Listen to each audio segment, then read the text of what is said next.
Ganyan. Alam kung saan sinugno. Pag nagsinugno na. Masarap din.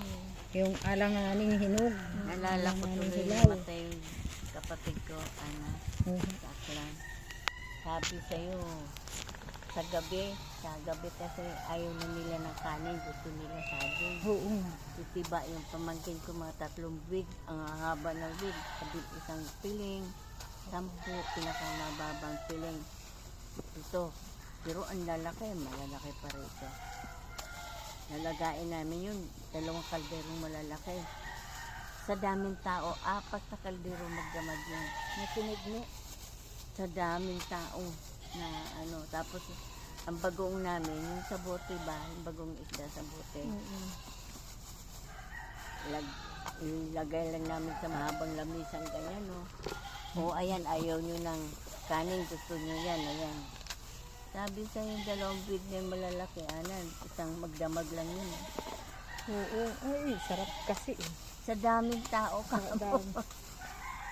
Saka yung tao, hindi nila yung pagsasawa ang kainin. Sabi ko, ayaw namin yung kanin, gusto namin saging, saba. Yung bagong pitas, yung bagong siba. Sabi ko, bakit? Yung masarap kainin, tapos bagong isda. Bibili kami 2 boteng bagong isda, oh.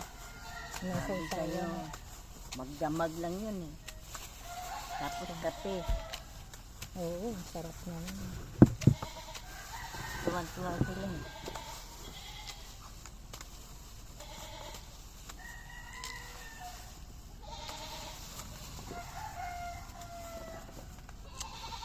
Tapos magtutungit yun, tapos maglalaki na.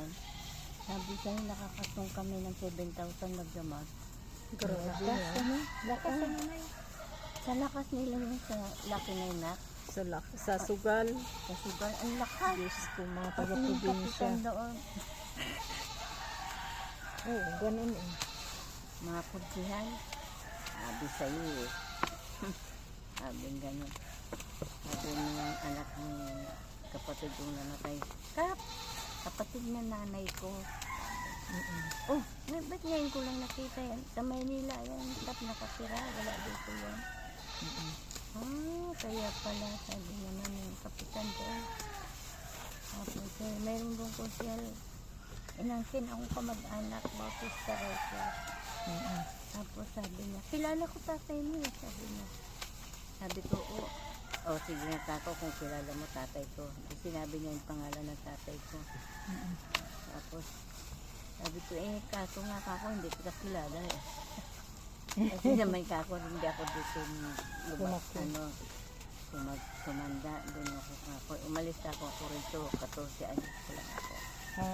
Tapos ngayon lang ako balik ko. Nag-alaga ako sa kapatid ko. Sabi ko,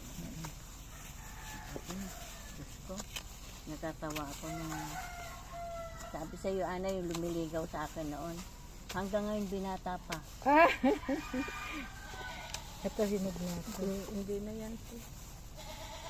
Hanggang ngayon binata pa. Nung namatay yung ate ko, nagkita na naman kami. Sabi niya, tapos kantyawan yung mga pamangkin ko. Tumigil nga kayo. Sabi ko gano'n sa kanila. Nag-umpisa na naman kayo. Kung ginusto ko ako yan, noon pandalaga pa ako. Sabi ko gano'n. Kasi, bakit? Sabi niya, wala pa naman ako asawa hanggang. Tawa ko ng tawa. Tapos Wala pa asawa hanggang ngayon. Kasalanan ko ba yun? kuha pa ako. Meron palang gano'n. Meron talaga nanay. May ganun. Na matatanda na. Hindi sila nagkatuluyan. Ay, may case nga ako na may case na kaibigan ko. Sara na tol. May case kami na high school kami. Tapos nagpagkangita kami ng ito matatanda na kami. Hala. Ito na. Sabi niya ganyan. Di joke namin, sabi namin. Uy, natatanda pa nung high school tayo. Sinong may crush kay